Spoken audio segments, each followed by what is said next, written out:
selingkuh dengan sekretarisnya di kamarku, kurampas semua asetnya. Ia lupa kalau kekayaannya berkat aku. Sebelum lanjut ke ceritanya, seperti biasa, jangan lupa absen dari daerah mana saja bunda-bunda semuanya, agar tali silaturahmi kita makin erat. Yang sudah subscribe, semoga rezekinya makin lancar.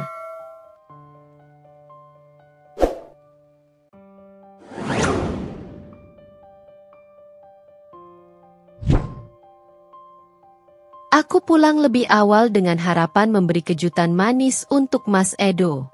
Sebagai istri yang selalu mendukung karirnya, aku ingin menunjukkan betapa besar rasa sayangku padanya.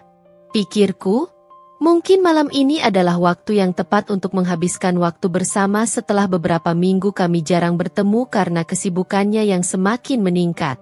Namun, apa yang kudapati saat aku membuka pintu rumah membuat jantungku seolah berhenti berdetak. Kamar tidur yang selama ini kami sebut sebagai tempat paling privat dan penuh kenangan manis, kini seolah menjadi saksi bisu dari sebuah pengkhianatan yang sangat dalam. Mas Edo, suamiku yang selama ini kupuja, terlihat berpelukan mesra dengan Mila, sekretarisnya yang masih sangat muda dan cantik. Mereka berdua tak menyadari kedatanganku. Bahkan, saat aku berdiri mematung di pintu, mereka terus saja terbuai dalam canda tawa, seolah dunia ini hanya milik mereka berdua. Mila, yang kuanggap sebagai rekan kerja yang baik, malah tampak begitu dekat dengan suamiku, seolah mereka sudah lama memiliki hubungan lebih dari sekadar profesional. Aku tidak tahu harus berbuat apa. Hanya ada kekosongan di hatiku yang tiba-tiba terasa begitu hampa. Kenangan tentang kami berdua, tentang bagaimana kami membangun hidup bersama, terasa seperti kenangan yang terhapus begitu saja oleh pengkhianatan yang tak termaafkan ini. Rasanya seperti ada yang tertarik dari dalam diriku, membawaku pada perasaan yang tidak pernah kuinginkan. Marah? Tentu saja. Terhina? Lebih dari itu. Tapi yang paling parah adalah rasa sakit yang menggerogoti hatiku. Rasa sakit yang datang begitu tiba-tiba, mengubah dunia yang selama ini terasa sempurna menjadi sebuah kenyataan yang penuh kepahitan. Aku merasa seakan waktu berhenti begitu aku melihat ekspresi terkejut di wajah mereka. Mila, yang seharusnya tampak tak terganggu dengan apa yang baru saja terjadi, malah terlihat panik dan berusaha untuk menjauh dariku. Sementara Mas Edo, suamiku, justru menatapku dengan tatapan yang tak bisa kucerna. Ada yang berbeda dari dirinya. Apakah dia tidak merasa bersalah? Aku masih berdiri di sana, terpaku di ambang pintu kamar tidur yang dulunya penuh dengan kenangan indah. Jantungku berdegup kencang, namun pikiranku kosong. Semua yang kulihat terasa begitu tidak nyata, seolah aku sedang terjebak dalam sebuah mimpi buruk yang tak kunjung berakhir. Aku menatap Mas Edo, mencoba mencari secercah rasa bersalah atau penyesalan di wajahnya. Namun yang kutemukan justru sebuah ekspresi yang sangat berbeda. Senyum sinis yang ia tunjukkan, seolah menandakan bahwa ia sama sekali tidak merasa bersalah atas apa yang baru saja terjadi. Bahkan, sepertinya ia merasa lebih bebas, lebih lega, karena akhirnya bisa melepaskan diri dari ikatan yang menurutnya mengikat. Mas Edo, suamiku yang dulu aku anggap sebagai pria yang penuh kasih sayang, kini tampak seperti sosok yang asing. Ia tak merasa perlu meminta maaf atau menjelaskan apa yang sebenarnya terjadi. Sebaliknya, ia malah menghadapiku dengan sikap yang penuh penghinaan, seakan aku yang salah karena memergokinya. "Dinda, kamu tidak seharusnya pulang sekarang," katanya dengan nada dingin. Seolah ia sedang berbicara dengan seorang rekan bisnis, bukan dengan istri yang telah ia hianati. Kalimat itu seperti sebuah tamparan keras yang menyadarkanku betapa jauhnya hubungan kami telah berubah.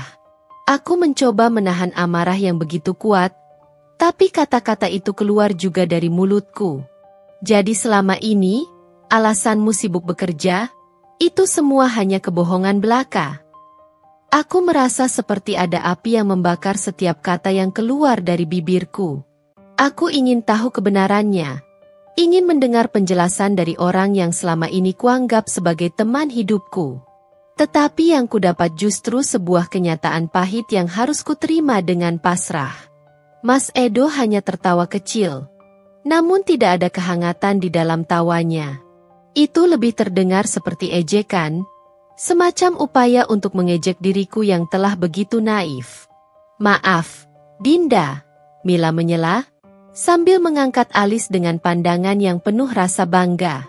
Tapi Mas Edo butuh wanita yang lebih mengerti dia. Wanita yang tahu bagaimana cara memanjakannya, memberikan apa yang ia inginkan tanpa banyak tuntutan. Kata-kata Mila seolah menambah luka di hatiku. Ia berbicara seolah aku tidak ada di sana. Seolah aku hanya sebuah bayangan yang tidak penting. Semua pengorbanan yang telah kulakukan untuk Mas Edo, segala cinta dan perhatian yang kuberikan, kini terasa seperti sia-sia. Aku telah memberikan segalanya untuk pria yang kini memalingkan wajahnya dariku, memilih untuk menjalin hubungan dengan wanita lain yang lebih muda, lebih menarik, dan lebih mudah memenuhi hasratnya. Aku ingin berteriak, ingin melemparkan semua kemarahan yang ada di dalam diriku. Namun, sesuatu dalam diriku menahan semua itu. Apa yang lebih buruk dari pengkhianatan yang sedang kuterima? Mas Edo, yang seharusnya menjadi pelindungku, malah mempermalukanku di hadapan wanita lain, di dalam rumah yang seharusnya menjadi tempat perlindunganku. Mila yang dulu kuanggap sebagai kolega, kini tampak begitu percaya diri, berdiri dengan sikap sombong dan penuh kemenangan. Aku merasa diriku semakin tenggelam dalam lautan kebingunganku. Setiap detik yang berlalu terasa begitu berat. Namun aku tetap berdiri di sana, berusaha menahan segala perasaan yang hampir meledak. Mas Edo menatapku dengan tatapan kosong, seperti tidak ada perasaan apapun yang tersisa untukku. Aku adalah wanita yang dulu sangat ia cintai, yang ia janjikan akan selalu berada di sampingnya. Tetapi kini aku hanyalah sebuah kenangan yang bisa ia tinggalkan begitu saja. Dinda, kamu tahu kan, aku bukan pria yang mudah untuk diatur. Kamu terlalu lemah, terlalu bergantung padaku, kata Mas Edo dengan nada datar, tanpa sedikit pun penyesalan. Mila lebih mengerti aku.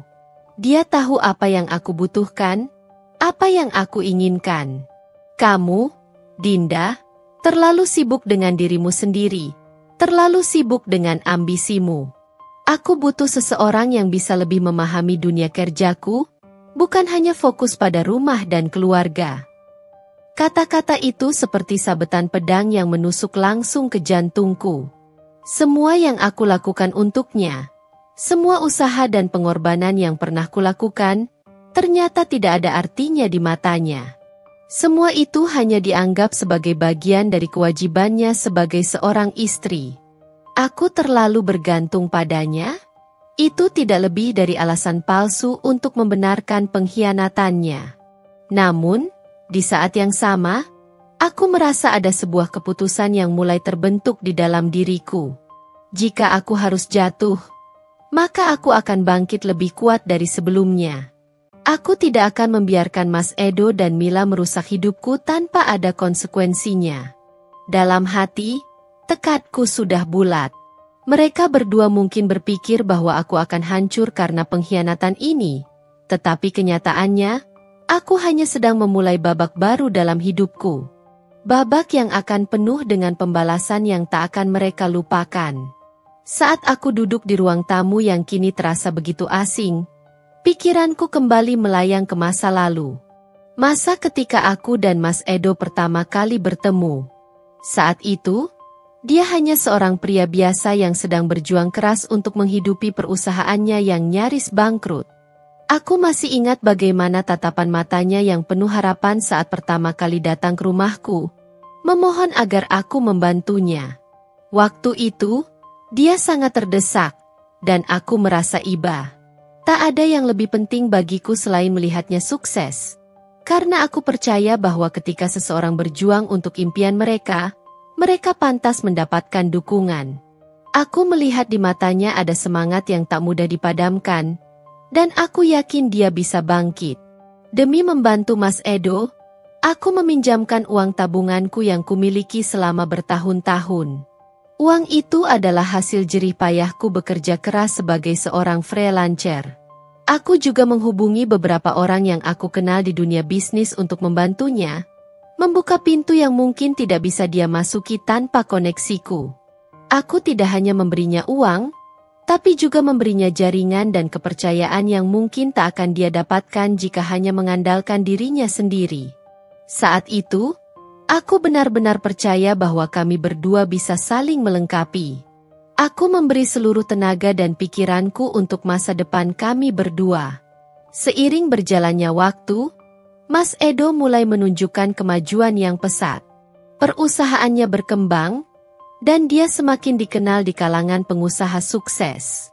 Setiap kali aku mendengar kabar baik tentangnya, aku merasa bangga, merasa bahwa aku turut berperan dalam keberhasilannya. Aku tidak pernah mengeluh tentang segala pengorbanan yang telah kulakukan. Bagiku, itu semua adalah bagian dari cinta dan komitmen yang aku berikan kepadanya. Kami mulai membeli rumah besar yang selama ini dia impikan, mobil mewah yang menunjukkan status baru kami, dan segala hal lain yang menandakan keberhasilan. Namun, semakin tinggi Mas Edo melangkah, semakin dia melupakan siapa yang telah membantunya untuk mencapai titik itu. Aku tidak pernah mengharapkan imbalan atas semua yang kulakukan untuknya. Aku hanya ingin melihatnya bahagia dan sukses. Tetapi, apa yang kudapatkan sebagai gantinya? Pengkhianatan yang sangat dalam. Semua yang telah kulakukan untuknya, semua yang telah kupertaruhkan, ternyata tidak pernah dianggap sebagai hal yang berarti. Setiap kali aku meminta sedikit perhatian atau pengakuan atas segala usahaku, dia selalu sibuk dengan pekerjaannya, atau bahkan lebih sibuk dengan wanita lain. Mila, sekretarisnya, yang seharusnya hanya menjadi rekan kerja profesional, kini ternyata telah merayap ke dalam kehidupannya lebih jauh dari yang kukira.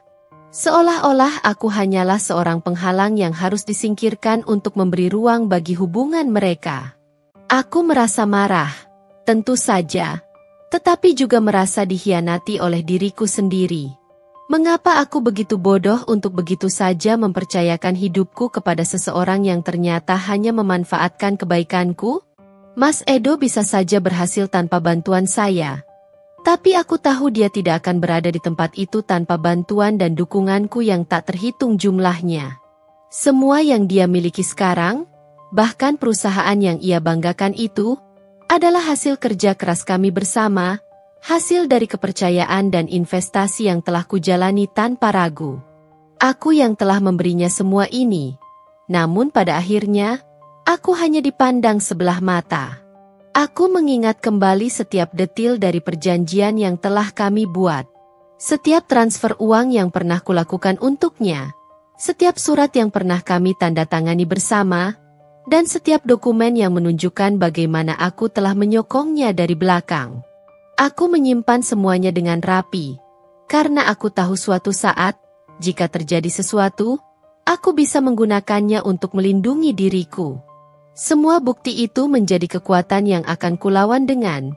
Meski sepertinya tidak ada lagi yang tersisa dari Mas Edo yang dulu aku kenal. Pikiran-pikiranku semakin keras, semakin jelas. Aku bisa saja membiarkan ini berlalu begitu saja, berpura-pura tidak tahu, atau bahkan meminta dia untuk meminta maaf dan kembali ke pelukanku. Namun, aku sudah tidak bisa. Pengkhianatan ini terlalu dalam. Aku harus mengambil tindakan. Aku tahu bahwa selama ini aku telah memberi lebih dari yang seharusnya. Dan kini saatnya untuk mengambil kembali apa yang seharusnya menjadi hakku. Dengan bukti yang aku miliki, aku bisa menghancurkan semuanya yang telah dia bangun, jika itu yang diperlukan. Saat itulah, tekadku semakin menguat. Aku tidak akan pernah membiarkan Mas Edo dan Mila pergi begitu saja tanpa ada konsekuensinya. Aku akan menggali semua yang pernah kulakukan untuknya, dan menggunakannya untuk menunjukkan bahwa aku tidak akan kalah begitu saja. Aku akan menuntut keadilan, tidak hanya untuk diriku, tetapi juga untuk semua orang yang telah disakiti oleh kebohongan dan pengkhianatan mereka. Sebelum semuanya berakhir, mereka akan belajar bahwa tidak ada yang bisa terlepas dari karma, dan aku akan memastikan bahwa karma itu datang dengan lebih keras daripada yang pernah mereka bayangkan. Setelah malam itu, malam yang mengubah segalanya, aku tahu tidak ada jalan untuk kembali. Pengkhianatan yang kulihat di depan mata tak akan pernah bisa aku lupakan. Mas Edo, suamiku, yang selama ini aku percayai sepenuhnya, kini telah menjadi seseorang yang asing bagiku. Tindakan bodohnya dan hubungan gelapnya dengan Mila mengoyak hatiku, membuatku sadar bahwa aku harus melangkah dengan kepala tegak dan tidak membiarkan diriku menjadi korban dari kesalahan mereka. Tidak hanya hatiku yang terluka, tetapi juga harga diriku yang hancur begitu saja di depan mata. Namun, aku tidak akan terjebak dalam rasa sakit itu. Aku harus berbuat sesuatu, dan aku tahu langkah pertama yang harus diambil. Aku memutuskan untuk menemui seorang pengacara ternama yang telah lama aku kenal, Rendra. Dia adalah pengacara yang sangat dihormati di kalangan pengusaha, dan memiliki reputasi yang sangat baik dalam menangani kasus perceraian dan sengketa aset. Sejak awal aku mengenalnya, aku tahu bahwa dia adalah seseorang yang sangat tajam dan cerdik. Aku butuh seseorang yang bisa membantuku memenangkan pertempuran ini, yang bisa membuat Mas Edo dan Mila merasakan akibat dari perbuatan mereka. Rendra menyambutku dengan sikap yang sangat profesional. Namun aku bisa melihat mata tajamnya yang penuh perhatian. Dia tidak perlu bertanya panjang lebar untuk tahu apa yang terjadi. Aku sudah menjelaskan semuanya. Dari awal pernikahanku dengan Mas Edo hingga malam pengkhianatan itu. Dia mendengarkan dengan seksama, memberi jeda di beberapa bagian, seolah mengukur setiap kata yang aku ucapkan.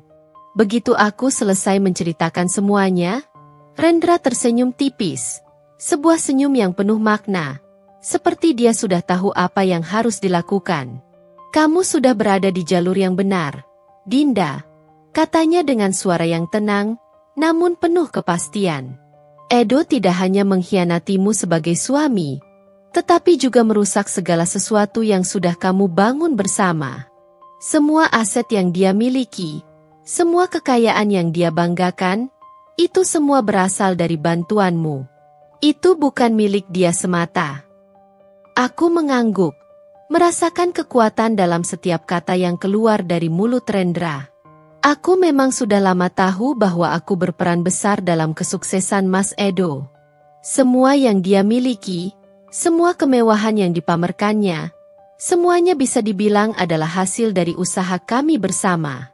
Aku yang memberinya pinjaman pertama kali untuk memulai usaha, aku yang membuka pintu relasi dan koneksi yang membantunya melangkah lebih jauh.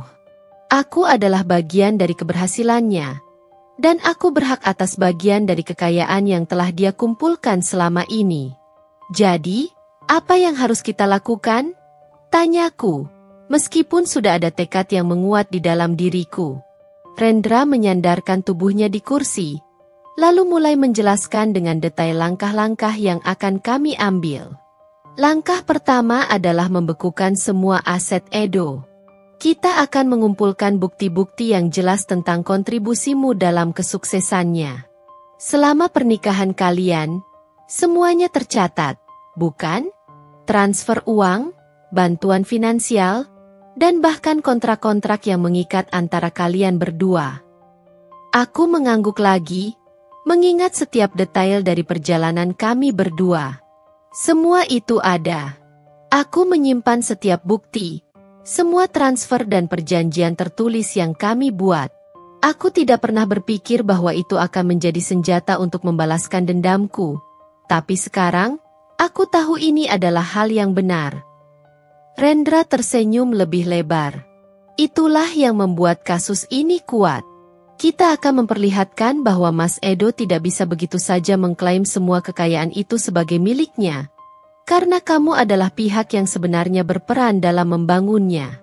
Dengan bukti yang ada, kita bisa melawan klaimnya, bahkan membekukan aset-aset perusahaan yang dia banggakan itu. Aku merasa tenang mendengar penjelasan Rendra. Dia tahu persis apa yang harus dilakukan. Kami tidak hanya akan mengurus perceraian, tetapi juga akan merebut hak-hak yang seharusnya menjadi milikku. Ini bukan hanya tentang uang atau aset, tetapi tentang harga diriku yang telah diinjak-injak oleh Mas Edo. Aku tidak akan membiarkan pengkhianat itu lolos begitu saja. Aku akan memperlihatkan kepadanya, kepada Mila, dan kepada dunia bahwa aku tidak akan pernah dibiarkan terluka tanpa membalasnya. Rendra, aku ingin dia jatuh, kataku dengan suara yang lebih tegas, lebih pasti. Aku tidak akan puas hanya dengan perceraian. Aku ingin dia merasakan apa yang telah dia lakukan padaku. Rendra menatapku dengan serius, lalu mengangguk. Itulah yang harus kita lakukan. Kita akan memperlambat semuanya. Proses perceraian ini tidak akan cepat, dan di sepanjang proses itu, kita akan membuatnya semakin terperosok. Kita akan membekukan aksesnya ke perusahaan, ke rekening-rekening yang dia kelola, hingga dia benar-benar merasakan betapa besar peranmu dalam kehidupannya. Kita akan menempatkan Edo dalam posisi yang tidak pernah ia bayangkan sebelumnya, di luar kendalinya. Aku merasa api di dalam diriku semakin menyala. Inilah saatnya untuk mengambil kembali apa yang menjadi hakku. Aku sudah tidak peduli dengan perasaan Mas Edo lagi. Dia sudah memilih jalannya sendiri, dan aku akan memilih jalanku. Tidak ada lagi penyesalan, tidak ada lagi pengampunan. Semua yang terjadi ini adalah akibat dari pilihan-pilihannya sendiri, dan sekarang aku akan membuatnya membayar harga yang setimpal. Dengan dukungan Rendra, aku merasa lebih kuat. Semua kebingunganku, semua keraguan yang sempat menghalangi langkahku, mulai memudar. Aku tahu apa yang harus dilakukan.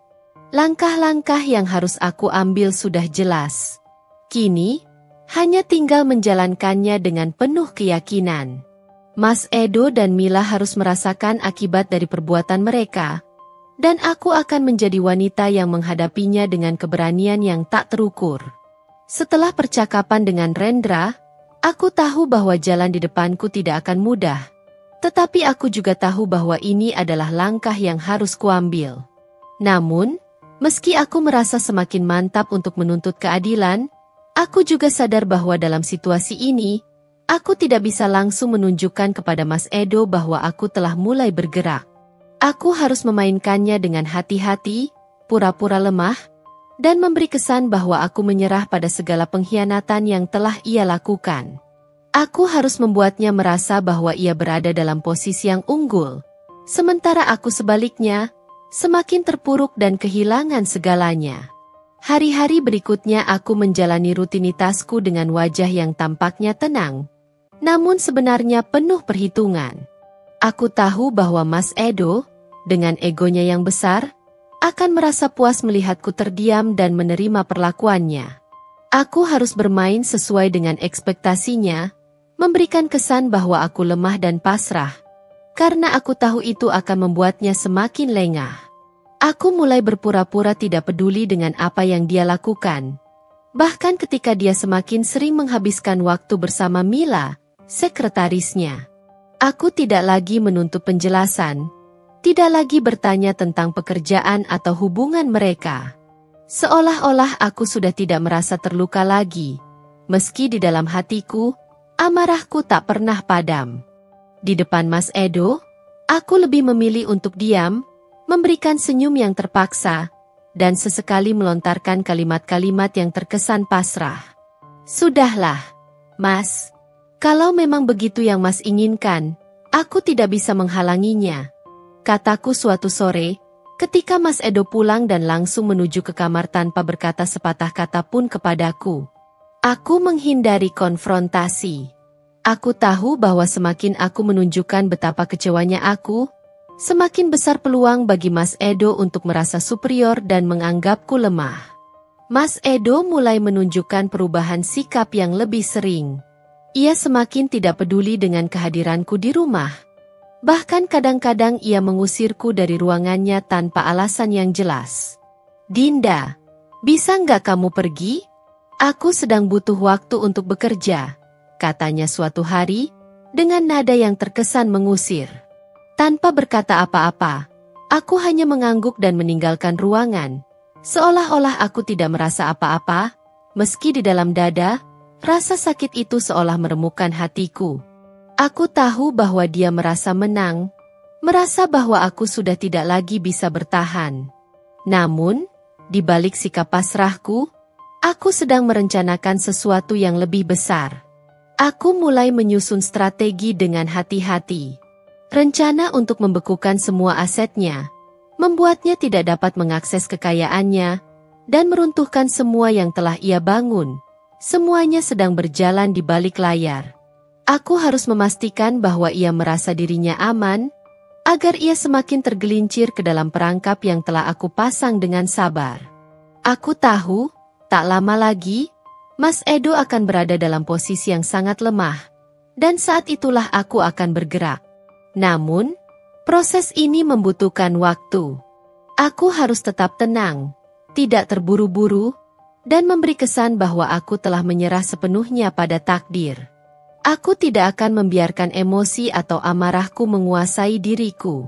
Aku harus menjadi wanita yang penuh perhitungan, yang bisa membuat setiap langkahnya terasa lebih menyakitkan bagi Mas Edo.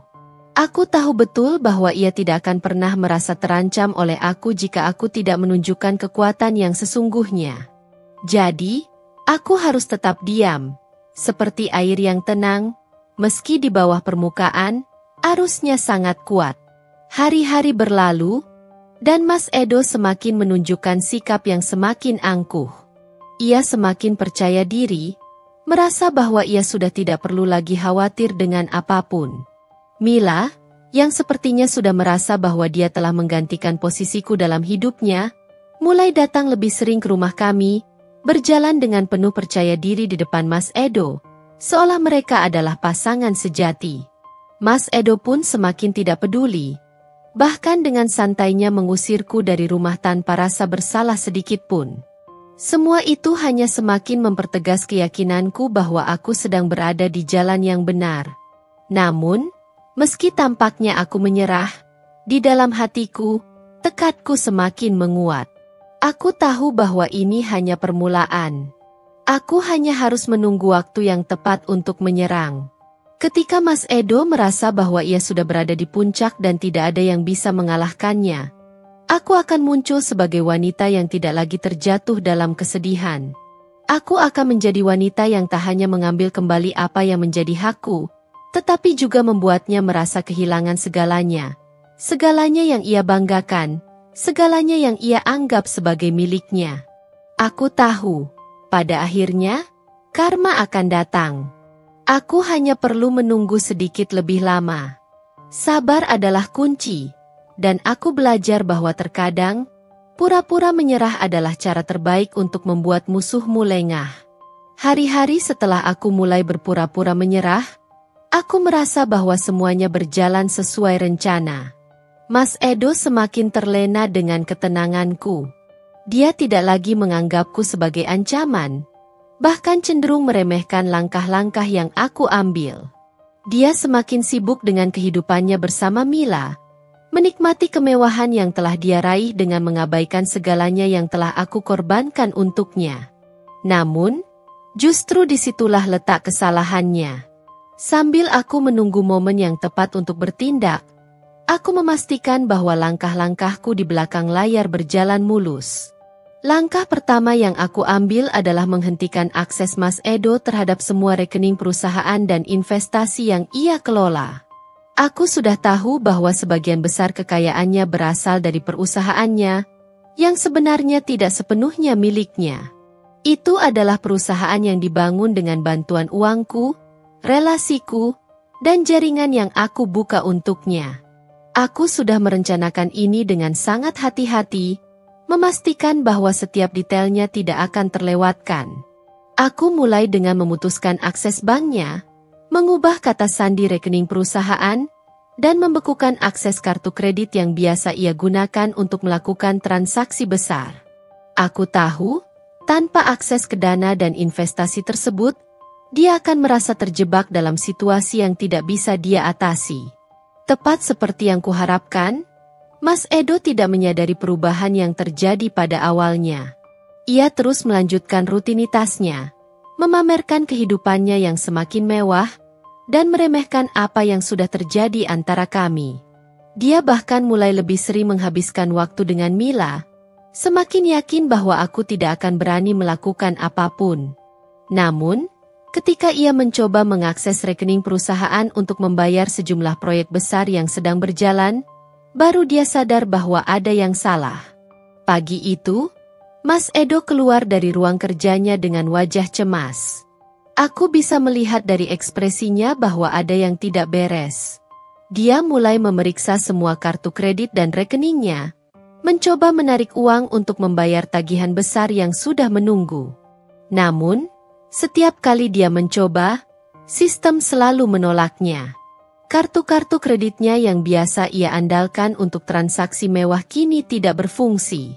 Aku bisa mendengar suara ketegangan di dalam rumah, meski aku tidak menunjukkan tanda-tanda kegembiraan.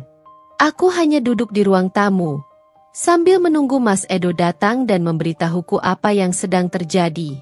Aku tahu ini adalah momen yang akan mengubah segalanya. Apa yang terjadi dengan kartu ini?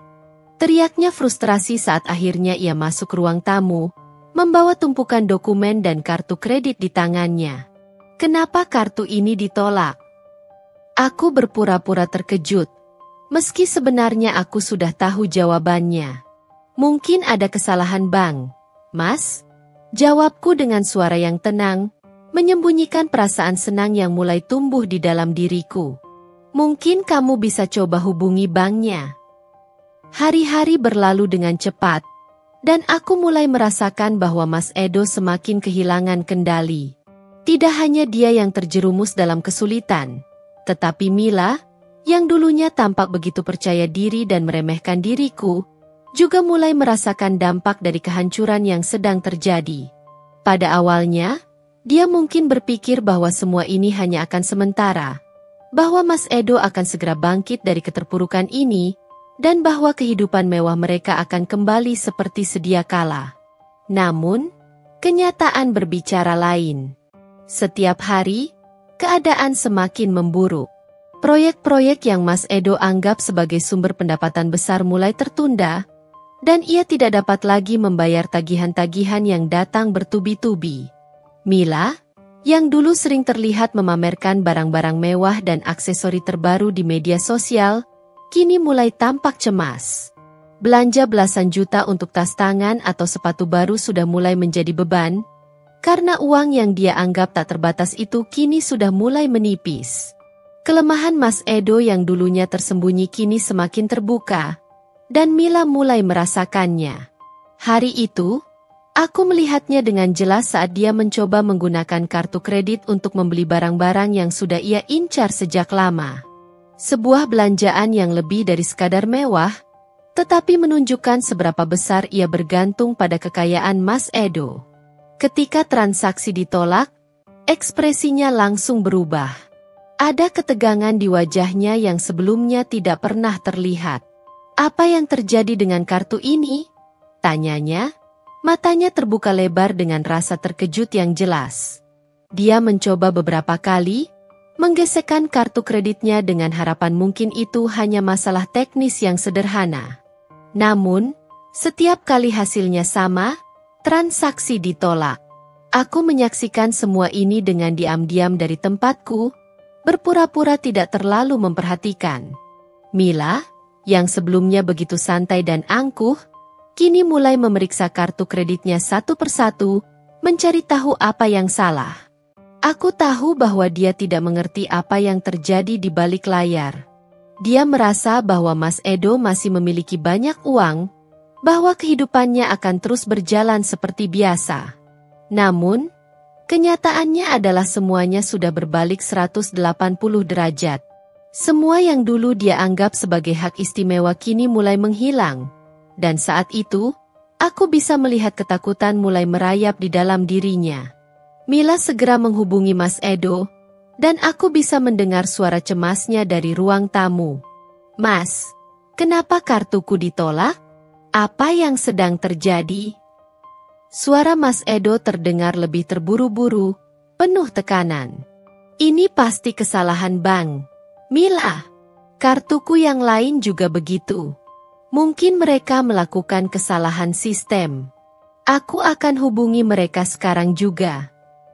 Namun, semakin dia berusaha untuk mencari penjelasan, semakin jelas bahwa masalah ini bukanlah kesalahan Bang. Semua yang terjadi adalah akibat dari tindakan yang sudah aku ambil beberapa hari sebelumnya. Aku sudah membekukan akses semua rekening dan kartu yang terhubung dengan perusahaan dan investasi Mas Edo.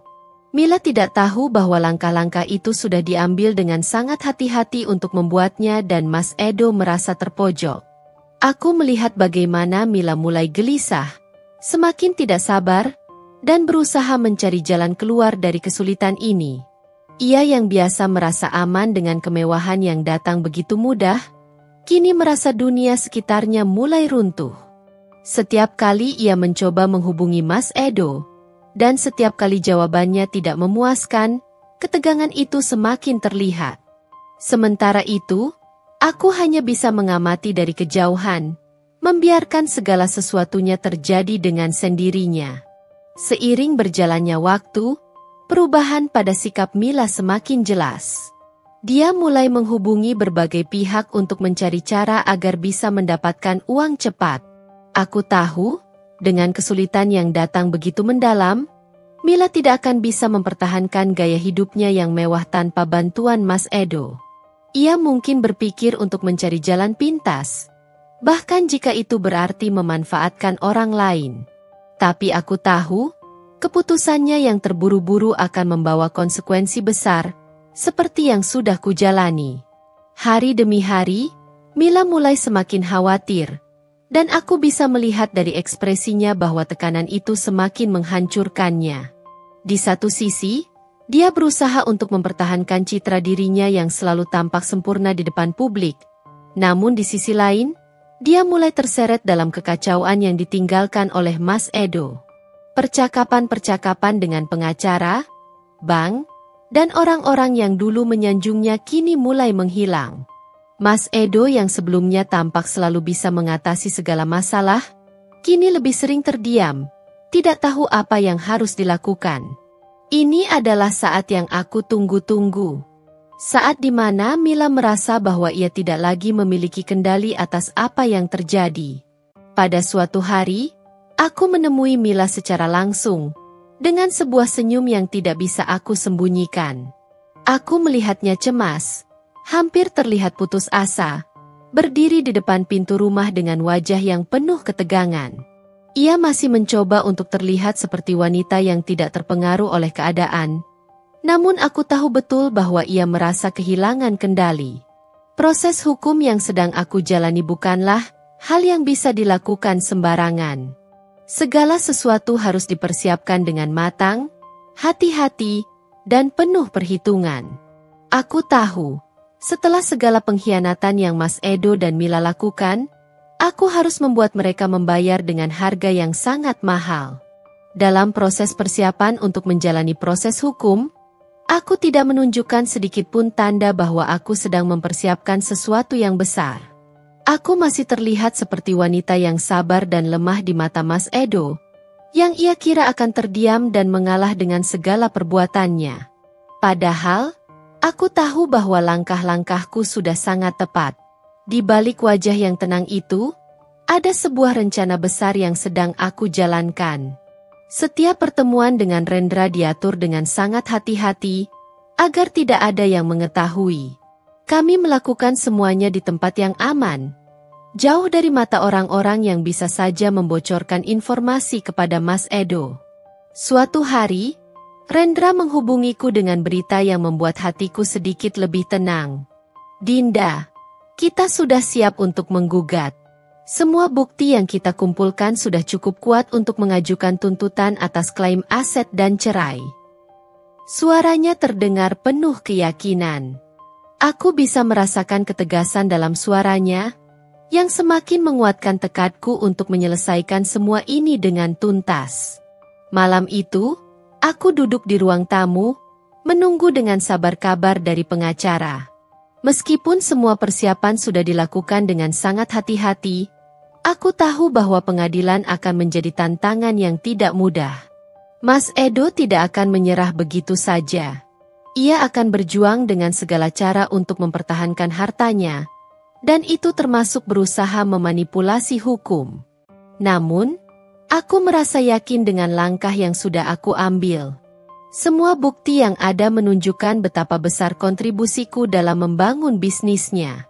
Jika ada yang harus dia bayar, itu adalah pengkhianatannya yang luar biasa, dan aku tidak akan memberi ampun. Hari-hari menjelang sidang, aku bisa merasakan ketegangan yang semakin memuncak. Mas Edo, yang sebelumnya begitu angkuh dengan kekayaannya, kini semakin gelisah. Ia mulai bertanya-tanya mengapa aku tidak bereaksi, mengapa aku terlihat begitu tenang dan tidak sedikit pun menunjukkan tanda-tanda bahwa aku akan membawa masalah ini ke ranah hukum. Aku tahu, dalam pikirannya, ia merasa bahwa aku hanya akan mengalah begitu saja, bahwa aku tidak akan memiliki cukup bukti untuk menghadapi dia di pengadilan. Namun, kenyataannya, aku sudah jauh lebih siap dari yang dia bayangkan. Aku menunggu dengan sabar sampai akhirnya hari sidang tiba. Itu adalah hari yang telah aku persiapkan selama berbulan-bulan, dan aku tahu bahwa hari itu akan mengubah segalanya. Pagi itu, aku mengenakan gaun yang sederhana namun elegan, menunjukkan bahwa aku bukan lagi wanita yang dulu. Wanita yang pernah dikhianati dan terluka, tetapi kini kembali dengan penuh keyakinan untuk merebut kembali apa yang seharusnya menjadi hakku.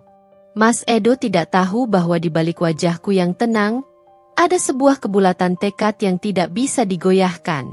Ketika sidang dimulai, aku melihat ekspresi Mas Edo yang berubah. Dia tampak kaget, gelisah daripada sebelumnya, mencoba untuk tetap terlihat tenang meskipun aku tahu dia merasa cemas. Ia tak pernah menyangka kalau istri yang telah dikhianatinya ini ia kira pasrah begitu saja. Namun di balik kepasrahannya, ia telah mempersiapkan segalanya untuk kehancurannya. Rendra, pengacaraku, melangkah dengan penuh percaya diri di hadapan hakim, mengungkapkan bukti-bukti yang kami kumpulkan dengan rinci. Setiap dokumen yang menunjukkan kontribusiku dalam bisnis Mas Edo dipresentasikan dengan sangat jelas dan terstruktur. Tidak ada celah bagi Mas Edo untuk membantah. Di saat yang sama, aku bisa melihat bagaimana wajahnya semakin suram. Seiring dengan bukti yang semakin mengungkapkan betapa besarnya bantuan yang aku berikan untuk membangkitkan perusahaannya. Apa yang kamu inginkan, Dinda? Tanya Mas Edo dengan nada penuh penekanan, mencoba menyembunyikan ketakutannya yang mulai muncul. Ia mencoba mempertahankan kebanggaan yang tersisa, namun jelas bahwa dalam dirinya ada rasa takut yang semakin mendalam. Aku menatapnya dengan dingin, tidak menunjukkan sedikit pun rasa kasihan. Apa yang aku inginkan sudah jelas, Mas. Semua yang kamu miliki bukan hanya hasil kerja kerasmu. Itu adalah hasil dari kerja keras dan pengorbananku juga. Hari ini, aku hanya meminta keadilan. Kamu harus mempertanggungjawabkan semuanya. Selama persidangan berlangsung, aku bisa merasakan bagaimana segala sesuatunya mulai mengarah ke kemenangan. Pengacara Mas Edo yang biasanya berbicara dengan penuh percaya diri kini mulai terlihat kehabisan argumen. Bukti-bukti yang kami miliki terlalu kuat, terlalu meyakinkan untuk bisa dipatahkan. Aku tahu bahwa kemenangan sudah di depan mata, dan hanya tinggal menunggu keputusan akhir dari hakim. Aku menghirup udara dalam-dalam, merasakan ketegangan yang semakin menurun. Disinilah titik balik hidupku. Di sini aku membuktikan bahwa keadilan, meskipun lambat, akhirnya akan datang. Dan bagi Mas Edo, ini adalah awal dari kehancurannya yang tidak akan pernah ia lupakan. Keputusan pengadilan akhirnya turun, dan semuanya terasa begitu nyata. Saat itu, aku duduk di ruang pengadilan, dengan perasaan yang campur aduk. Ada kebanggaan yang mengalir dalam diriku karena perjuangan panjang ini akhirnya membuahkan hasil. Namun, ada juga perasaan yang sulit dijelaskan. Sebuah perasaan lega yang datang setelah bertahun-tahun diliputi rasa sakit dan pengkhianatan. Hari itu adalah hari yang menentukan. Hari di mana aku harus menunjukkan kepada Mas Edo bahwa pengkhianatannya tidak akan pernah dibiarkan begitu saja. Setelah pengadilan memutuskan bahwa aku berhak atas semua aset yang dulu dianggap milik Mas Edo, aku langsung menghubungi pengacara untuk mengeksekusi putusan tersebut. Kami tidak menunda-nunda lagi. Aku sudah cukup sabar dan tak ingin menunggu lebih lama lagi untuk melihat keadilan ditegakkan. Rencana pun segera dimulai, dan langkah pertama adalah menyita semua properti yang menjadi milik Mas Edo, termasuk rumah mewah yang selama ini ia anggap sebagai simbol dari keberhasilannya. Rumah itu dulu adalah tempat kami membangun segala kenangan. Itu adalah rumah yang aku bantu desain, yang aku pilihkan setiap detailnya, mulai dari furnitur hingga dekorasi. Kami tinggal di sana dengan kebahagiaan yang sebenarnya tidak ada artinya, karena aku selalu merasa ada sesuatu yang salah di balik dinding-dindingnya. Mas Edo selalu sibuk dengan pekerjaannya, dan aku sering merasa terabaikan.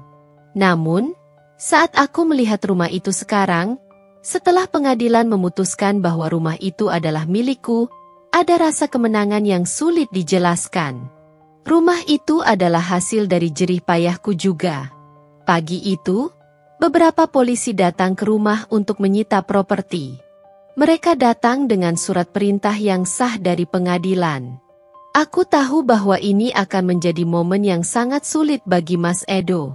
Sejak pertama kali ia menyadari bahwa tak ada lagi jalan untuk keluar dari keterpurukan ini, ia semakin merasa terpojok. Tentu saja, ia berusaha keras untuk menentang, berusaha meyakinkan pihak berwajib bahwa semuanya adalah kesalahan, bahwa dia tidak pantas diperlakukan seperti ini. Namun, itu semua sia-sia. Keputusan pengadilan sudah jelas, dan aku tidak akan memberi ruang bagi penolakan. Mas Edo datang ke rumah pada pagi itu, dengan wajah yang tampak lebih lelah daripada sebelumnya. Ia mungkin berpikir bahwa dengan sedikit protes, semuanya akan berbalik, bahwa ia bisa menunda eksekusi atau bahkan membatalkan putusan.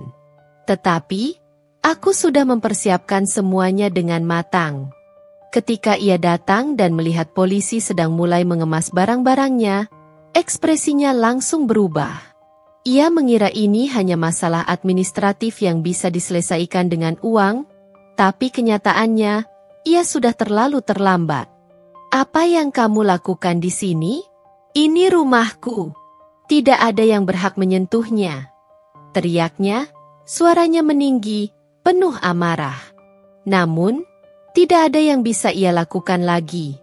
Polisi yang ada di sana hanya menjalankan tugas mereka, dan tidak ada ampun untuk protes atau teriakan yang ia lontarkan.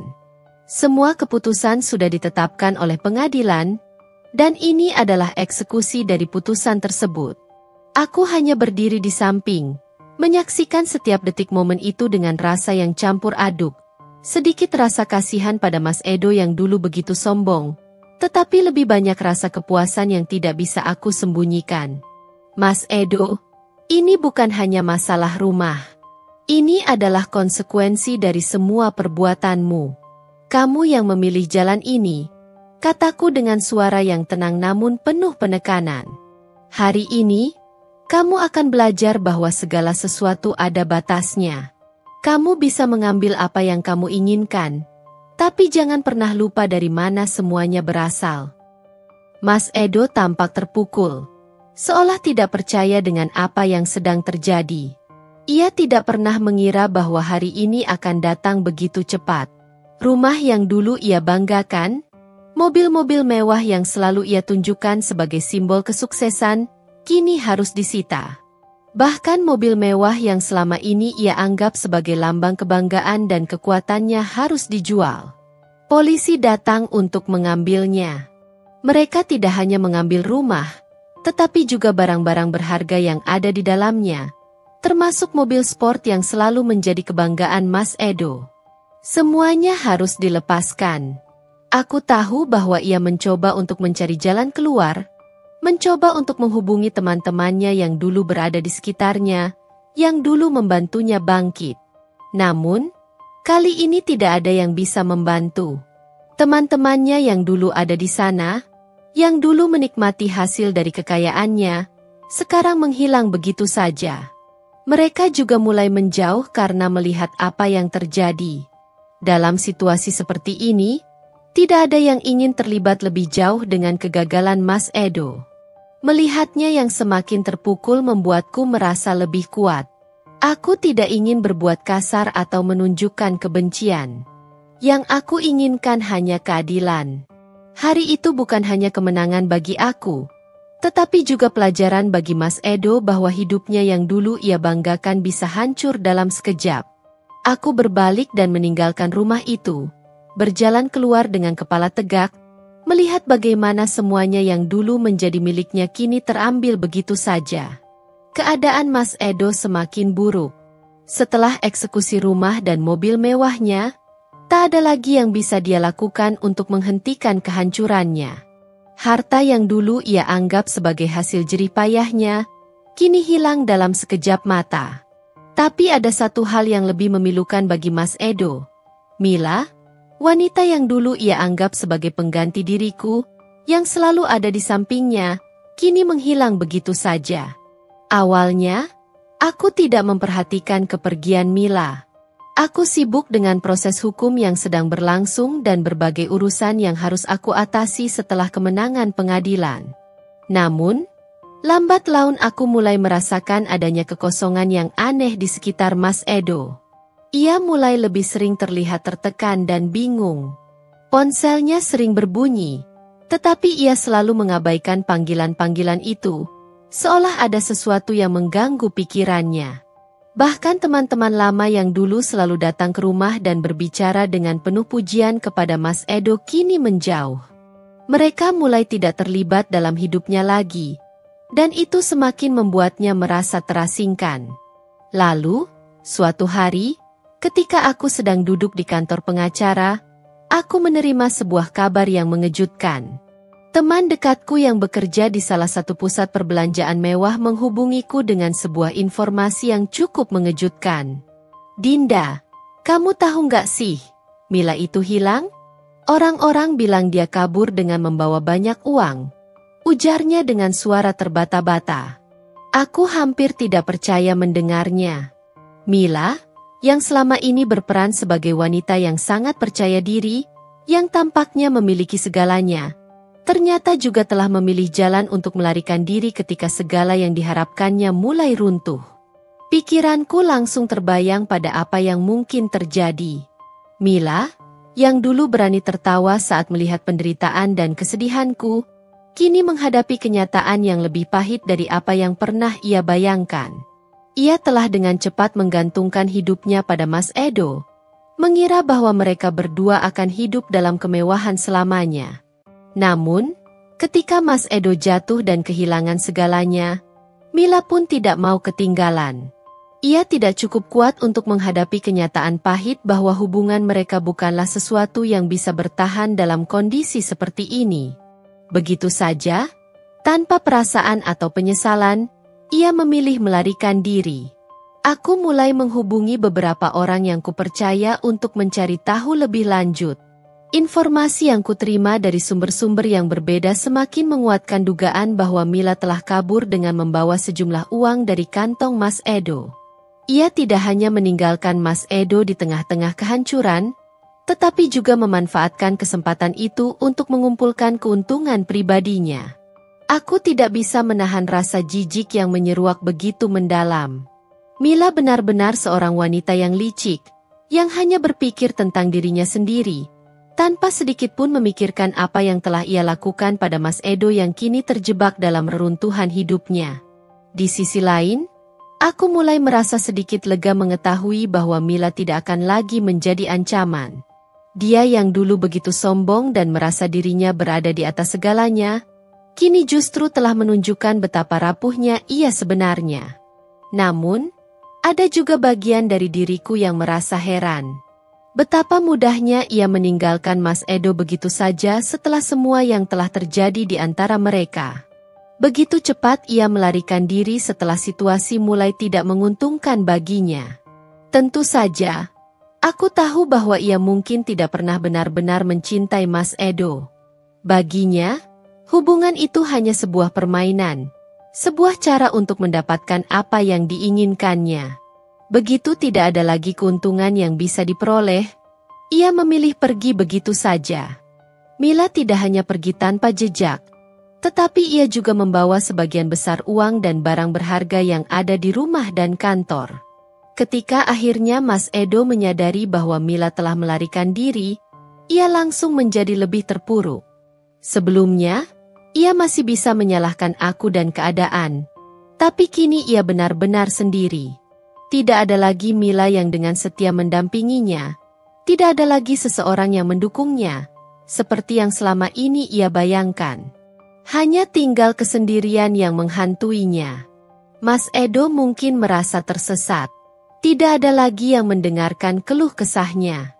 Semua teman-temannya yang dulu datang ketika ia kaya kini menjauh, dan Mila yang ia kira akan menjadi pendampingnya seumur hidup telah menghilang begitu saja. Semua itu terjadi begitu cepat, lebih cepat daripada yang ia bayangkan. Ia kini tidak hanya kehilangan rumah, mobil, dan hartanya, tetapi juga orang yang ia pikir akan ada di sampingnya dalam kesulitan. Kehilangan Mila adalah pukulan telak bagi Mas Edo yang selama ini hidup dalam dunia yang penuh dengan ketegaran dan kesombongan. Sekarang, ia menghadapi dunia yang penuh dengan kesepian dan penyesalan. Aku tidak tahu apa yang terjadi dengan Mila setelah ia kabur. Berita yang kuperoleh hanya sekadar kabar burung, tanpa kejelasan. Yang pasti, ia telah membuat keputusan yang sama sekali tidak terduga bagi Mas Edo. Aku tidak merasa kasihan pada Mila, karena bagiku dia adalah salah satu orang yang harus bertanggung jawab atas segala penderitaan yang dialami Mas Edo. Namun, yang lebih penting bagi diriku adalah bahwa akhirnya semuanya telah menunjukkan betapa buruknya pengkhianatan yang mereka lakukan. Mila mungkin berhasil melarikan diri untuk sementara waktu, tetapi karma tetap menunggu untuknya. Tidak ada seorang pun yang bisa lolos begitu saja dari perbuatannya. Aku tahu bahwa ini belum berakhir. Mila mungkin telah menghilang, tetapi jalan untuk melihat keadilan bagi Mas Edo baru saja dimulai. Hari-hari semakin sulit bagi Mas Edo. Semuanya berubah begitu cepat, seolah tak ada yang bisa menghalangi kejatuhannya. Setelah kehilangan harta, rumah, mobil, dan bahkan wanita yang dulu ia anggap pendamping hidupnya, ia terperangkap dalam dunia yang jauh lebih keras dari yang pernah ia bayangkan. Tanpa uang, tanpa teman, dan tanpa orang yang mendukungnya, Mas Edo kini harus menghadapi kenyataan bahwa ia telah jatuh ke titik terendah dalam hidupnya. Aku mendengar kabar bahwa Mas Edo mulai tidur di jalanan, di bawah jembatan, di tempat-tempat yang dulu ia anggap sebagai simbol dari kemiskinan. Ia kini tak lebih dari seorang gelandangan yang berjalan tanpa arah, membawa bekas-bekas kemewahan masa lalunya yang sudah lama hilang. Dalam bayanganku, aku melihatnya seperti seseorang yang tak tahu harus kemana lagi, seperti layaknya orang yang telah kehilangan segalanya. Dari pria yang dulu dihormati, dengan kekayaan dan kekuasaan yang bisa membeli apa saja, sekarang ia hanya seorang pengemis, terjebak dalam hidup yang ia ciptakan sendiri. Kehidupan di jalanan sangat jauh berbeda dengan yang ia kenal sebelumnya. Tidak ada lagi meja-meja makan mewah, tidak ada lagi pakaian berkelas yang selalu dikenakan. Bahkan untuk mendapatkan makanan, ia harus bergantung pada belas kasihan orang lain. Mas Edo yang dulu selalu memandang rendah mereka yang terjebak dalam kemiskinan, kini justru menjadi bagian dari mereka. Kehidupan yang dulu ia hindari kini menjadi kenyataan yang harus ia jalani setiap hari. Pada saat-saat tertentu, aku bisa membayangkan bagaimana perasaan Mas Edo. Bagaimana mungkin seseorang yang dulunya memiliki segalanya harus jatuh begitu dalam? Seberapa sakitkah rasanya ketika semua yang selama ini ia percayai, kekayaan, kedudukan, dan hubungan, ternyata hanya sebuah ilusi yang bisa hancur dalam sekejap? Aku tidak tahu bagaimana ia bertahan. Tetapi yang jelas, semakin hari semakin jelas bahwa Mas Edo semakin tenggelam dalam penderitaannya. Di suatu malam yang dingin, ketika aku sedang dalam perjalanan pulang setelah berkunjung ke kantor, aku melihat sesosok pria yang tampaknya tidak asing. Pakaian lusuh, tubuh yang tampak kurus dan terbungkus selimut tipis. Itulah Mas Edo. Ia duduk di sudut jalan, di dekat jembatan, memeluk lututnya dengan tangan gemetar, menatap kosong ke arah jalan yang tak pernah ia kenali sebelumnya.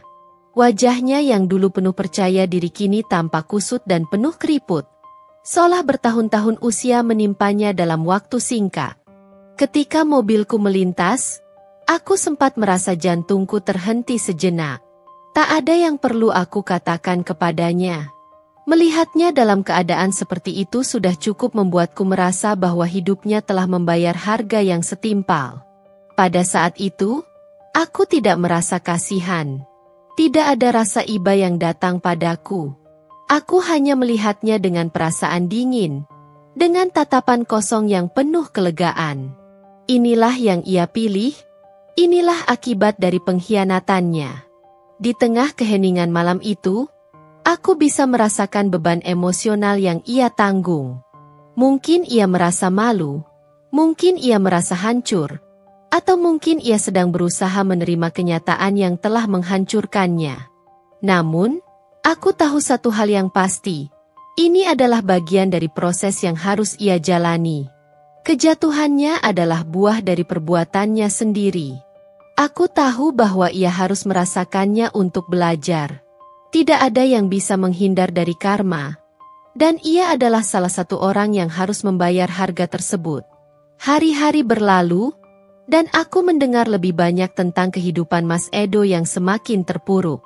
Ia mulai sering terlihat di sudut-sudut jalan, mencoba meminta uang dari orang yang lewat. Sisa-sisa kekayaan yang dulu ia miliki sudah habis, dan kini ia hanya hidup dengan harapan selembar uang receh yang dilemparkan oleh orang asing. Melihatnya begini, aku tidak bisa tidak merenung tentang betapa rapuhnya segala yang ada di dunia ini. Mas Edo yang dulu begitu kuat dan tak terkalahkan, kini hanyalah bayangan dari orang yang pernah ia jadi. Tapi, meski ada perasaan lega, di dalam hati aku tahu bahwa ini adalah jalan yang ia pilih, dan aku tidak akan menyesali keputusan-keputusanku yang telah membawa kita ke titik ini. Tapi ada satu hal yang masih menghantuiku. Setiap kali aku lewat di dekat tempat-tempat Mas Edo biasa berada, entah kenapa, aku sering merasa seolah aku harus berhenti dan menatapnya lebih lama. Mungkin ada rasa kasihan yang mengusik dalam diriku, atau mungkin ini hanya sebuah pengingat bahwa meskipun hidupku kini bahagia, aku masih tak bisa menghapuskan jejak-jejak masa lalu yang telah membuatku menjadi siapa aku sekarang. Namun, aku selalu ingat dengan jelas bahwa setiap langkah yang aku ambil selama ini adalah untuk membuktikan bahwa karma selalu ada, dan tak ada yang bisa lari darinya, bahkan Mas Edo. Hidup Mas Edo kini penuh dengan penyesalan. Tak ada lagi yang bisa ia harapkan. Ia tidak hanya kehilangan harta, tetapi juga martabatnya. Semua orang yang pernah ada di sekelilingnya kini menjauh. Tidak ada lagi teman-teman yang dulu memujanya.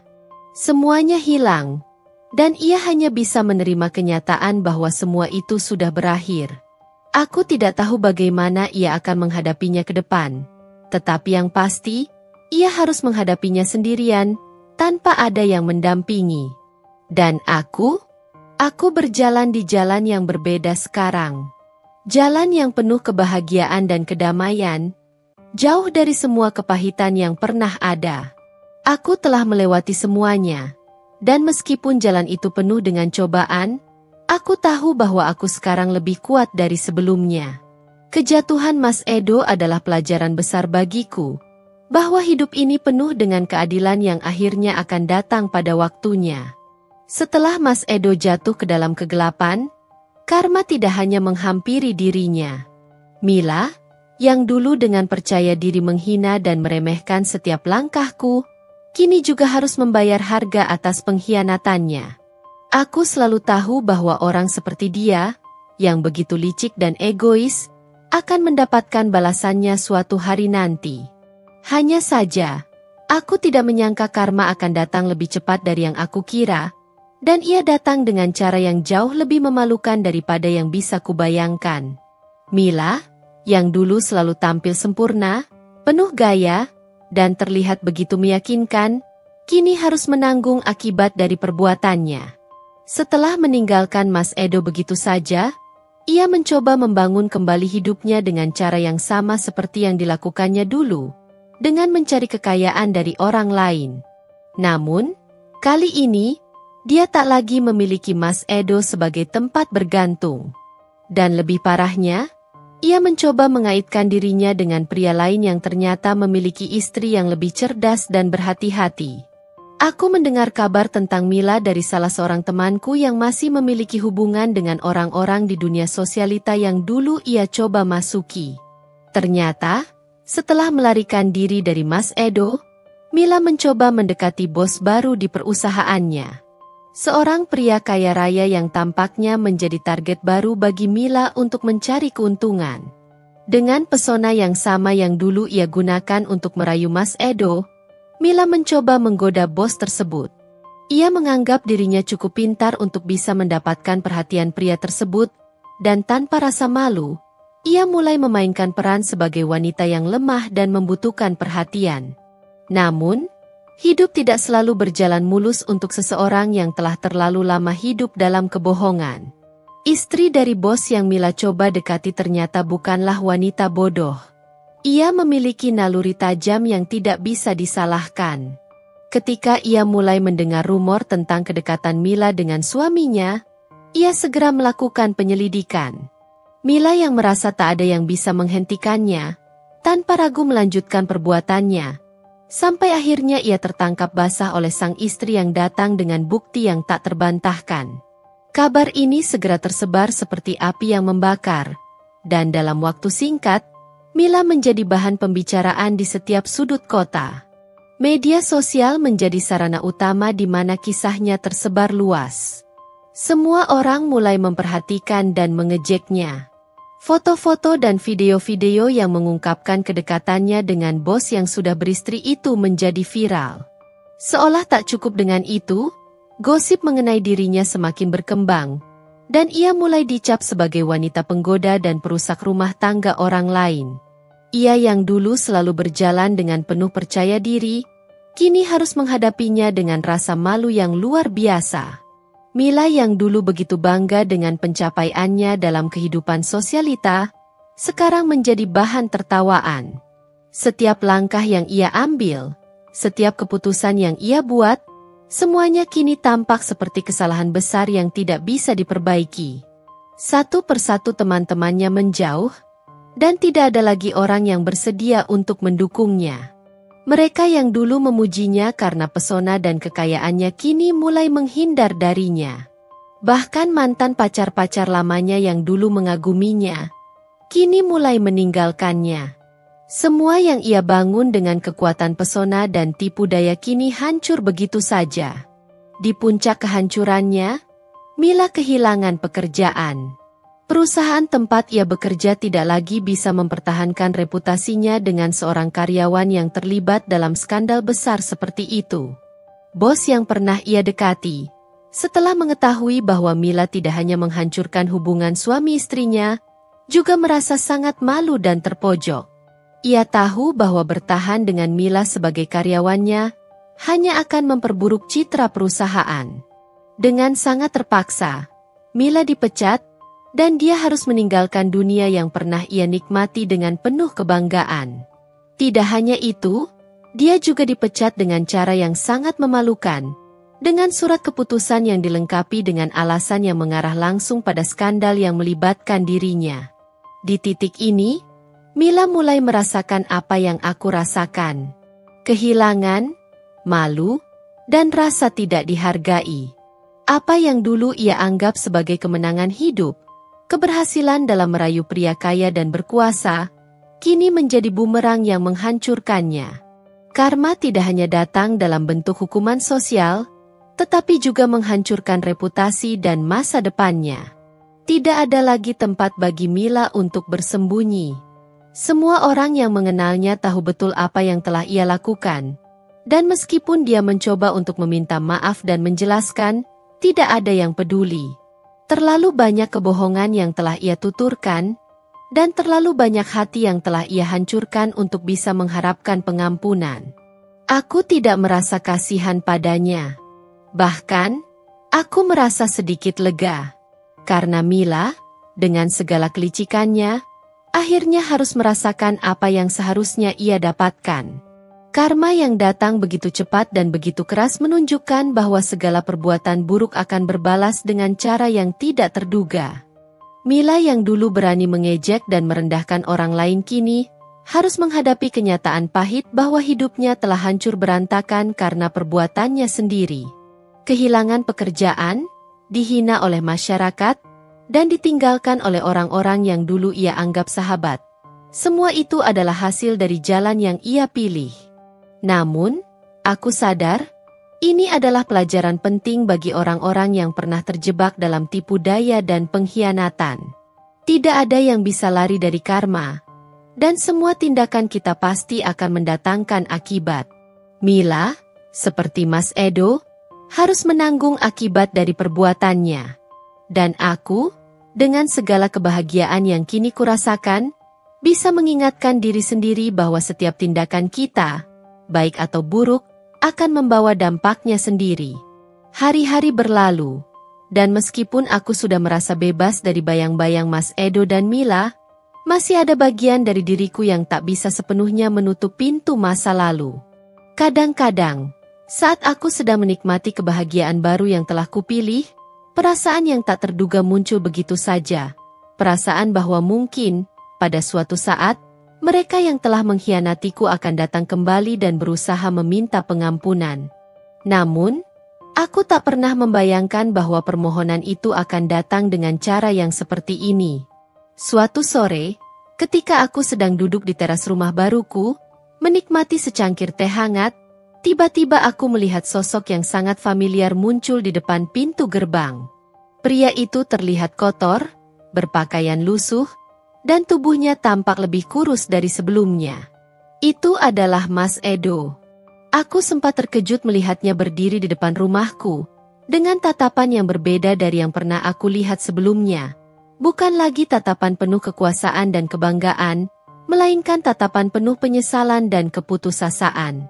Aku merasa bingung, seolah waktu berhenti sejenak, mengingatkan diriku pada hari-hari kelam yang telah aku lalui bersamanya. Tapi kali ini, ada sesuatu yang berbeda. Tidak ada lagi tatapan arogan seperti dulu. Tidak ada lagi senyum sombong atau kata-kata kasar. Yang ada hanya pria yang tampaknya sudah kehilangan segalanya. Harta, harga diri, bahkan orang-orang yang dulu ia cintai. Dengan langkah pelan, Mas Edo mendekat, dan meskipun tubuhnya tampak lelah, ada tekad dalam langkahnya yang membuatku merasa seperti ada sesuatu yang lebih dari sekadar permintaan maaf.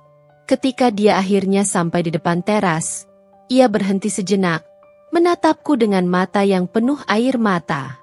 Lalu, dengan suara parau, ia mulai berbicara. "Dinda, aku tahu aku telah menyakiti kamu dengan cara yang tak termaafkan. Aku benar-benar salah," katanya, suara penuh penyesalan. Aku hanya diam, menatapnya tanpa berkata-kata. Semua kenangan buruk tentang bagaimana ia mengkhianatiku begitu segar dalam pikiranku. Rasa sakit yang pernah kutanggung masih terasa begitu dalam. Namun, aku tahu ini adalah saat yang tepat untuk menghadapinya. Meskipun hatiku ingin sekali berpaling dan menutup semua pintu itu selamanya. Aku hanya duduk, menatapnya tanpa bisa mengungkapkan apapun. Mas Edo melanjutkan, "Aku tidak tahu apa yang membuatku sampai sejauh ini.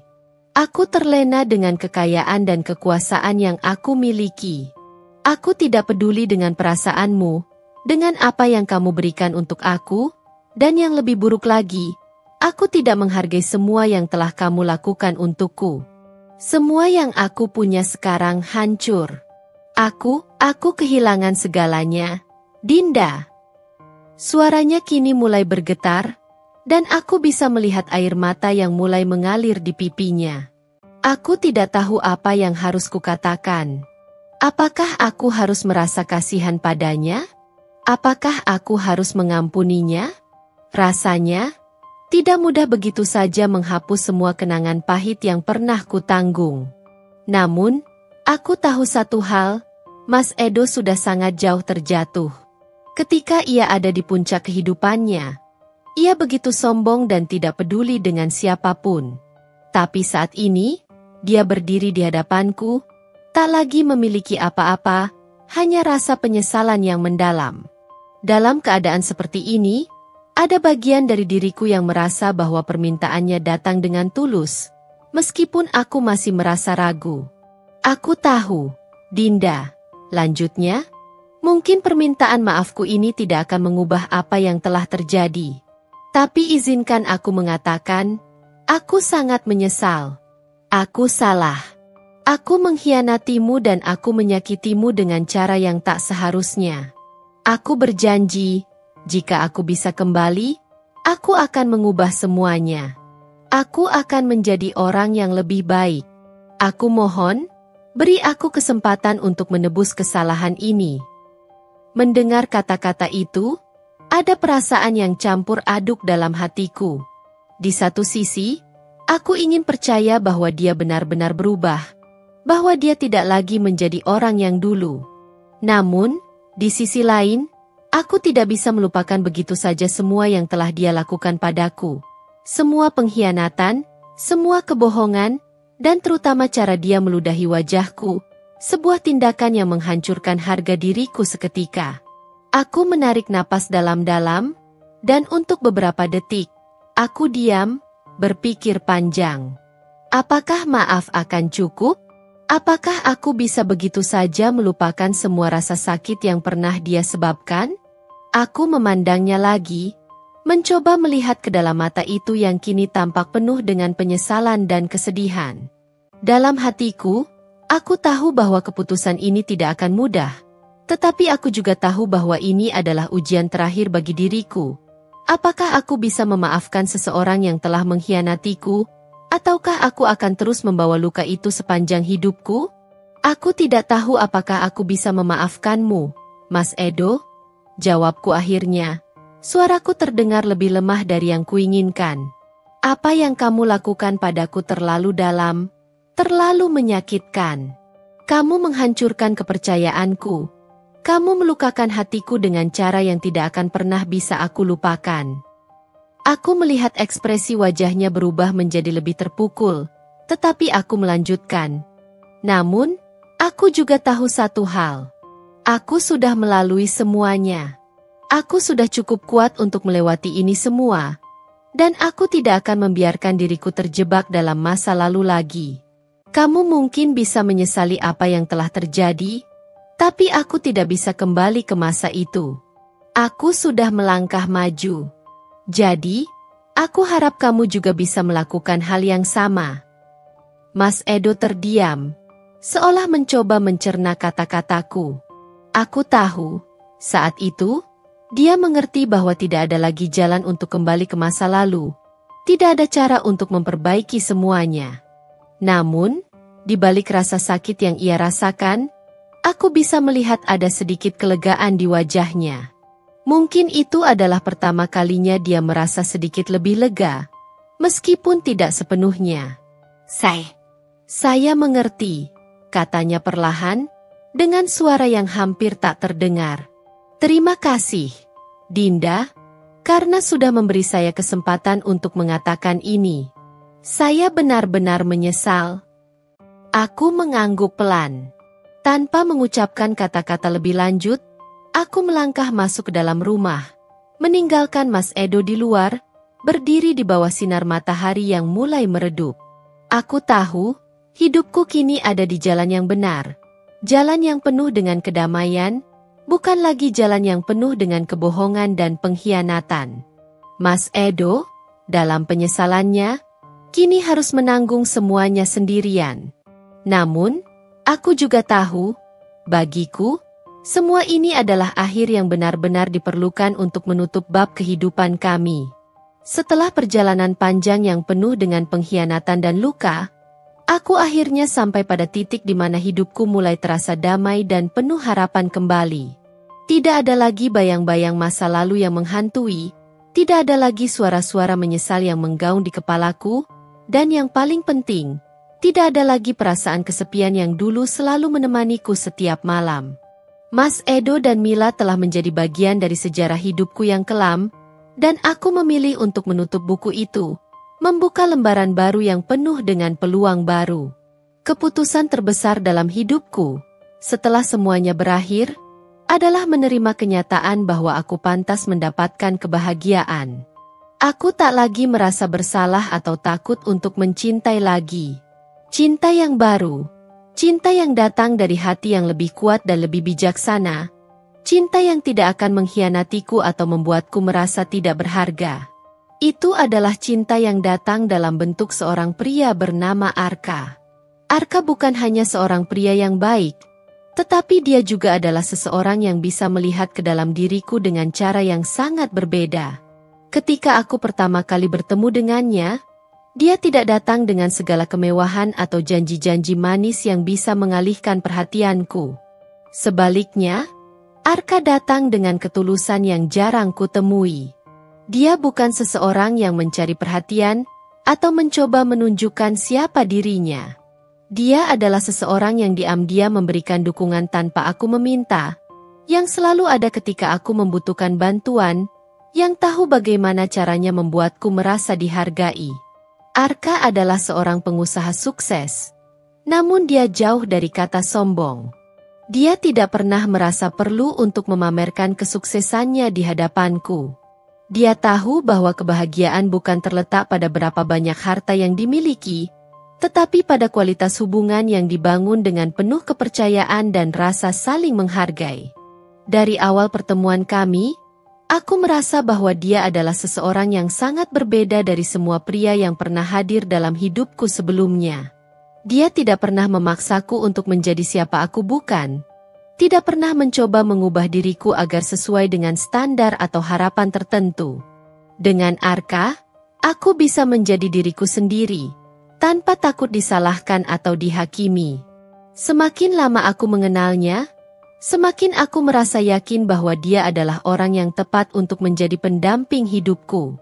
Tidak ada drama, tidak ada permainan perasaan, hanya kebersamaan yang dibangun dengan penuh kejujuran dan komunikasi yang terbuka.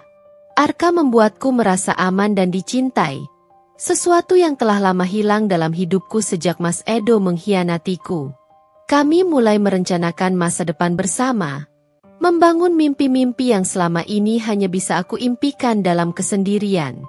Ketika Arka melamar aku, itu adalah momen yang aku tunggu-tunggu. Ada kebahagiaan yang tak terkira ketika aku menerima cincin pertunangan darinya. Itu bukan hanya simbol dari komitmen yang kami buat satu sama lain, tetapi juga simbol dari perjalanan hidup yang penuh dengan pelajaran berharga. Aku menyadari bahwa meskipun aku pernah terluka, hidup selalu menawarkan kesempatan kedua bagi mereka yang bersedia untuk bangkit dan membuka hati mereka kembali. Pernikahan kami berlangsung dengan sederhana namun penuh makna. Tidak ada pesta besar atau kemewahan yang berlebihan. Hanya keluarga dan teman-teman terdekat yang hadir untuk merayakan hari besar kami. Semua orang yang datang bisa merasakan kebahagiaan kami. Dan aku merasa bahwa aku akhirnya menemukan tempat di mana aku benar-benar diterima dengan penuh kasih sayang. Arka, dengan segala kelembutannya, mengajari aku arti sejati dari cinta yang tulus. Cinta yang tidak dibangun di atas kepentingan pribadi atau ambisi, tetapi cinta yang didasarkan pada saling pengertian dan dukungan. Hari pernikahan kami adalah titik balik dalam hidupku. Aku tidak hanya menikah dengan seorang pria yang aku cintai, tetapi juga dengan seseorang yang akan selalu berada di sampingku, yang akan mendampingiku melalui segala suka dan duka yang mungkin akan datang. Kami memulai perjalanan baru bersama, tanpa membawa beban masa lalu, tanpa ada ruang untuk pengkhianatan atau kebohongan. Kami berdua berkomitmen untuk saling mendukung dan mencintai dalam setiap langkah hidup, dengan penuh ketulusan. Pernikahan kami menjadi simbol dari perubahan dan kesembuhan. Simbol dari kemampuan untuk bangkit setelah jatuh dan menemukan cinta yang lebih indah. Aku tidak lagi merasakan rasa sakit yang dulu menggerogoti hatiku, karena aku tahu bahwa hidupku kini telah berada di tangan orang yang tepat. Dan yang lebih penting, aku tahu bahwa aku pantas mendapatkan kebahagiaan itu. Sebuah kebahagiaan yang bukan hanya datang dari harta atau status, tetapi dari cinta yang tulus, yang telah menjadi fondasi hidup kami yang baru. Suatu hari, saat aku dan Arka sedang berjalan-jalan di pusat kota, aku melihat sosok yang sangat familiar berdiri di pinggir jalan, memegang karton kecil dengan tulisan yang tak terbaca dengan jelas. Matahari sore itu menyinari wajahnya yang kotor dan kusam, dan tubuhnya tampak kurus, seolah kehilangan semua semangat hidup yang dulu pernah menyertainya. Untuk beberapa detik, aku tertegun di tempat, mengenali sosok itu meskipun ia kini berbeda jauh dari Mas Edo yang pernah ku kenal. Dia berdiri di sana, tanpa tujuan, tanpa arah, hanya menunggu belas kasihan dari orang-orang yang lewat. Aku berhenti sejenak, mataku tertuju pada pria itu, yang tak lain adalah Mas Edo. Wajahnya yang dulu penuh dengan kekuasaan dan kepongahan kini tampak hancur, penuh dengan penyesalan. Matanya yang dulu tajam dan penuh kepercayaan diri kini tampak kosong dan penuh keputusasaan. Suatu perasaan yang sulit untuk dijelaskan mengalir dalam diriku. Tidak ada kebahagiaan melihatnya dalam keadaan seperti itu, hanya rasa lega yang aneh karena akhirnya ia mendapatkan apa yang seharusnya ia terima setelah semua perbuatannya yang telah menyakitiku dan banyak orang lainnya. Arka yang berdiri di sampingku ikut memandang ke arah Mas Edo, dan aku bisa merasakan ketegangan dalam suasana itu. Dia tentu tahu siapa orang itu, meskipun aku tidak perlu menjelaskan apapun. Tanpa berkata-kata, aku melangkah maju, dan Arka mengikutiku. Aku tidak tahu apa yang membuatku melangkah ke arah Mas Edo, tetapi entah kenapa, aku merasa bahwa ini adalah momen yang harus aku jalani, sebuah langkah terakhir untuk menutup bab kehidupan ini dengan damai. Mas Edo, yang melihat kami mendekat, terkejut sejenak, dan aku bisa melihat ekspresi cemas muncul di wajahnya. Ia tak menyangka bahwa aku akan datang menghampirinya. Dengan langkah pelan, aku berdiri di depannya, menatapnya sejenak tanpa mengatakan apapun. Ia menundukkan wajahnya, seolah tak mampu menatapku lagi. Tak ada kata-kata yang keluar dari mulutnya. Hanya ada diam yang menyelimuti kami, dan aku bisa merasakan betapa besar penyesalan yang ada dalam dirinya. Mas Edo, kataku akhirnya, suara rendah namun penuh makna. Apa yang kamu dapatkan hari ini adalah akibat dari apa yang telah kamu lakukan. Kamu mungkin tidak pernah berpikir bahwa hidupmu akan berakhir seperti ini. Tapi ini adalah harga yang harus kamu bayar untuk semua pengkhianatanmu. Dan aku tidak bisa mengubah itu. Mas Edo mengangkat wajahnya, dan aku bisa melihat air mata yang mengalir di pipinya. Dinda, ujarnya dengan suara parau, aku sangat menyesal. Aku tahu, maaf saja tidak akan cukup. Namun, aku hanya bisa menggelengkan kepala. Aku sudah memaafkanmu, Mas. Aku juga sudah melangkah jauh dari masa lalu yang telah kau buat. Aku sudah memilih untuk bahagia, memilih untuk hidup dengan seseorang yang menghargai dan mencintaiku dengan tulus. Mas Edo terdiam. Tidak ada yang bisa ia katakan lagi. Aku tahu bahwa ia benar-benar menyesal, tetapi penyesalan saja tidak cukup. Semua yang telah ia lakukan, semua luka yang ia sebabkan, terlalu dalam untuk bisa sembuh hanya dengan kata-kata. Apa yang ia lakukan pada diriku dan orang lain, adalah sesuatu yang tidak bisa dihapuskan begitu saja dengan permintaan maaf. Saat aku berbalik dan melangkah pergi, aku merasa ada kelegaan yang luar biasa dalam hatiku. Ini adalah langkah terakhir untuk menutup bab tentang Mas Edo dalam hidupku. Aku tidak membutuhkannya lagi. Dan aku tahu bahwa karma telah mengajarinya lebih banyak dari yang bisa aku lakukan. Aku tidak ingin memikirkan masa lalu itu lagi. Masa depan yang ada di depan mata adalah masa depan bersama Arka. Orang yang tidak hanya memberi aku kebahagiaan, tetapi juga memberi aku kekuatan untuk memaafkan dan melangkah maju. Saat aku menoleh sejenak, aku melihat Mas Edo berdiri sendirian, tenggelam dalam penyesalannya, dan untuk pertama kalinya, aku merasa tidak ada yang perlu kutakutkan lagi. Aku telah bebas. Dan hidupku, sekarang, adalah milikku untuk dijalani dengan penuh kebahagiaan dan harapan.